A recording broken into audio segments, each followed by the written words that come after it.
A wonderful example of how the narrative policy framework can be applied to policy storytelling comes from Melissa Mary's Constructing Policy Narratives in 140 Characters or Less, the case of gun policy organizations.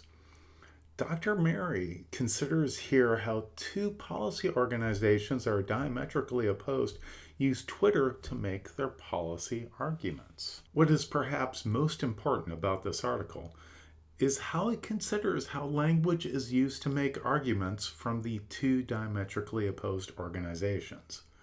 She starts with the simple concept, that of framing. Framing, the subtle use of verbal arguments to affect opinion by defining what can and should be done, is a powerful tool. From my own research, I have seen how powerful it is just by changing one word and how this influences people's opinions on policy. Certainly, marketers know this when they use such terms as natural, organic, new and improved, and gluten-free, amongst other terms, to sell their goods. Politicians know this as well when they're selling their policy ideas. From this article, we know that framing has a significant influence on the policy process. Framing can shape public opinion, structure political coalitions, and can steer the selection of policy alternatives. In other words, how a story is told affects those paying attention to the story. Dr. Mary's research examines framing on social media through the analysis of microblogging by the National Rifle Association and the Brady Campaign, with this study evaluating the extent to which interest groups construct coherent policy narratives on Twitter from 2009 to 2014. Due to the prominence of interest groups within the gun policy debate, it is reasonable to assume that groups can influence broader public discourse about the issue, and thus it is especially important to examine their role in framing on gun policy. What Dr. Mary did was to consider how each organization constructed their narratives through its Twitter stream and focused on 1 week in the aftermath of the Sandy Hook Elementary School shooting. Both organizations differed in their narrative construction during this week. The Brady Campaign placed more emphasis on the victims and the heroes than did the NRA. Specifically, the Brady Campaign had an average daily narrativity score of 5.75 compared to 1.75 of the NRA, which focused primarily on solutions. While each tweet contained one or two narrative elements, collectively the tweets covered a range of topics and exceeded the minimum threshold for the definition of policy alternatives. What happened here is the Brady Campaign's tweets include an event, a victim, a perpetrator, a villain, a hero, and a solution. On the other hand, the NRA alluded to but did not specifically mention the shooting, nor did the organization mention the victims or the perpetrator.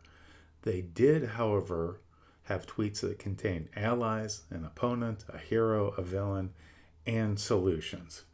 So at the aggregate level, both organizations' tweets connected the shooting to a set of policy alternatives, whether explicitly or implicitly. For the Brady Campaign, it was a moral mandate to take action, while the NRA decided to refer to this as a senseless loss of life when it did refer to it, and called for decisive action to prevent such tragedy from recurring. Now, the narrative elements that were considered, as we can see in the slide, suggest that both of them focused on the solution, but there are some extreme differences between both of these organizations. There's a less of an emphasis by the NRA on victims, while it was fairly similar with their villains.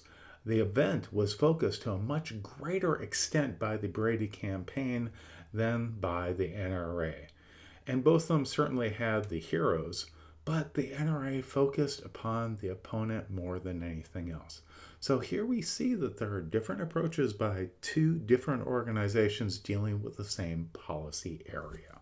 So when we consider the conclusions from this article, we see that interest groups increasingly use social media in its various forms. With Twitter, the 140-character constraint likely required the groups to simplify their messages. This pares down their narratives to the basic components with fewer narrative elements than might be the case in other media. Both organizations do not simply tweet in reaction to events, but rather they created their own reasons for posting to the Twitter site.